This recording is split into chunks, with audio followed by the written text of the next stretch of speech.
Olá, assinantes do Clube do Direito, tudo bem? Meu nome é Rodrigo Almendra, eu sou advogado e professor aqui em Pernambuco e recebi um honroso convite para uma palestra sobre estratégia de defesa no direito penal.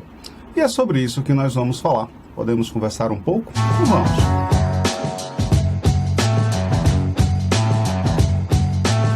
Primeiro aspecto que eu queria chamar a atenção, para ser bem direto, tá? Eu pretendo não gastar muito tempo com cerimônias. Um curso de estratégias de defesa é muito procurado por aqueles que querem um curso de prática da advocacia criminal ou algo nesse sentido. A palavra prática, por sua vez, não pode ter nenhuma relação com psicologia positiva. O que eu quero te dizer é, um curso de prática não pode ser confundido com um curso em que o professor te dá motivação para fazer aquilo que você hoje se sente temeroso a fazer. Não é um curso de encorajamento, não é um curso de vai, tu consegue, é o teu primeiro júri e vai adiante, segue, vai lá, vê no que dá. Porque olha, esse posicionamento diante da vida, fazer aquilo que é novo, fazer aquilo que você nunca fez e, ao mesmo tempo, não sentir insegurança é algo que não é da característica do Homo sapiens. Sabe o Homo sapiens, aquela espécie a que tu pertences? Pois é, tudo aquilo que for novo gera insegurança. Então, se tu és advogado, se tu és advogada e nunca apresentou uma resposta à acusação em um processo de tráfico e é a tua primeira resposta à acusação, evidente que tu vai sentir alguma insegurança e isso é normal. Seria mesmo soberba se tu não sentisses.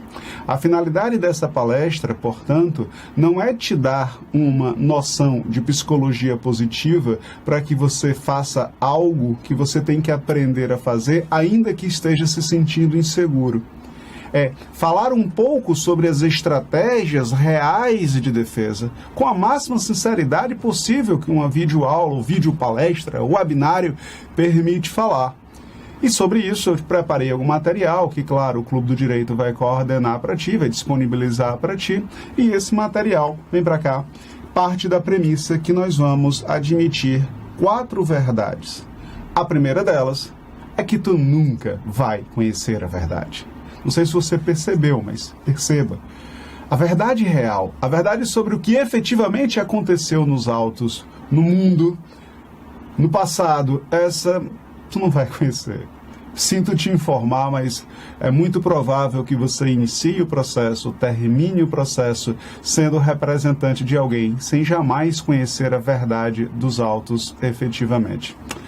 Ah, mas não é bem assim não, o palestrante. Eu conversei com o meu constituinte e ele me garantiu que estava falando a verdade. Pois é, deixa eu te contar uma história. Um dos primeiros processos em que eu tive a oportunidade de trabalhar na vida foi um latrocínio, uma acusação por latrocínio. Você sabe, crime hediondo, crime seríssimo, pena de 20 a 30 anos, um crime em que, se houver condenação, trabalhar a dosimetria de pena parece meio sem sentido, porque o mínimo já é 20 e com progressão de regime 2/5, então o mínimo já é muito para quem é condenado por latrocínio. E o sujeito, no primeiro contato que eu tive com ele, disse: eu sou inocente, eu estou sendo perseguido e tal. E aí, quando essa sentença saiu condenatória, eu que fiquei extremamente afetado e triste com isso, fui dar a notícia para ele na unidade penitenciária em que ele estava recluso e ele disse: doutor, que notícia boa, eu peguei o mínimo. Eu pensei cá com os meus botões, mas tu não era inocente, criatura, desde a última conversa, agora tá boa a condenação? E aí, naquele momento, eu me dei conta de que a verdade era inalcançável para o advogado. E quando eu digo inalcançável para o advogado, significa dizer que talvez alguém confesse um crime que não praticou. Talvez alguém negue um crime que tenha praticado. E todas as circunstâncias motivadoras daquele crime ou daquela acusação talvez não cheguem a você no modo como ela se encontra. Às vezes, por razões diversas, que estão mais relacionadas à psicologia humana do que ao direito. Por exemplo, o sujeito é acusado de estupro e para todos os entes familiares dele, pai, a mãe, filho, etc., ele disse veementemente que não estuprou. Então ele criou essa realidade, ele passa a acreditar naquilo e aquilo é uma verdade, muitas vezes, para ele. Mas não é a verdade real. Se você acreditar que a verdade real é alcançável, então talvez você não esteja pronto para advogar ainda. Então vamos à nossa segunda premissa. O seu cliente pode ser o the best dos mais amigos do Ministério Público.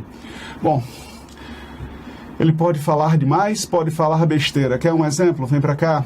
Suspeito de dirigir bebendo, americano diz à polícia que bebia só ao parar nos sinais vermelhos. Não é um gênio. Uma criatura dessa não é genial na sua tese defensiva, né? Então, não raramente você vai encontrar pessoas que em depoimento dizem assim, mas doutor, essa arma que eu utilizei para assaltar, para matar, para estuprar, para sei lá o quê, essa arma eu troquei em uma bicicleta, em uma feira de trocas, em uma determinada comunidade há 10 anos atrás. Genial, ele acabou de afastar o princípio da consunção, que poderia ser aplicada na correlação roubo, porte de arma, homicídio, porte de arma, e trouxe para si o concurso material de crimes. Falou demais, falou besteira. Parta da premissa que isso pode acontecer e se prepare para isso. Terceira premissa. O sistema não é autocrítico e menos ainda autofágico. O sistema se protege. A verdade é que a gente sabe que existem falhas estruturais no processo de investigação por ausência de pessoal, por ausência de meios, por ausência de tecnologia, e essas falhas passam para o Ministério Público porque não há promotor suficiente. Para quem já tem alguma experiência advogando, sabe que não é incomum que o relatório seja copiado e colado por sistemas de OCR e jogado na denúncia, ou às vezes um relatório, uma denúncia é simplesmente um resumo, que não há um estudo maior, salvo em caso de repercussão, e muitas vezes não há uma individualização das condutas em crimes multitudinários, e por aí vai. E aí o advogado neófito chega lá e diz, não, mas veja bem, está errada, a denúncia é inepta, porque não descreveu de forma individualizada. Não funciona assim. O sistema não vai olhar para o próprio umbigo e falar, rapaz, a gente errou muito, olha só como a denúncia que nós apresentamos é uma denúncia falha. Ó, promotor, se tu apresentar uma denúncia com algum nível de imperfeição, eu vou rejeitar. Não funciona dessa forma. O juiz vai receber e vai dizer que a instrução resolve. A sentença nem sempre explora tudo. Ah, então apele. Né? Às vezes, ao apelar, você encontra alguns vícios. Não, mas isso faz parte, não há que se encontrar perfeição. O depoimento da vítima pode ter, sim, algumas falhas, isso é natural. O sistema não é autocrítico. O que me leva ao quarto e último fundamento que tu precisas entender para apresentar uma tese de defesa. Vem para cá. É que alegar presunção de inocência é uma tese, ou mesmo um axioma, um valor poliana, um axioma bobo. É que, pensa comigo, o Ministério Público eventualmente prova mal e a defesa prova nada. Aí o que a defesa que nada prova diz, não, mas veja bem, presume-se a inocência, o Ministério Público provou mal. Entre o provar mal e a presunção de inocência, eu quero que vigore o princípio constitucional da presunção de inocência. Funciona assim não, deixa eu te informar, não funciona assim não.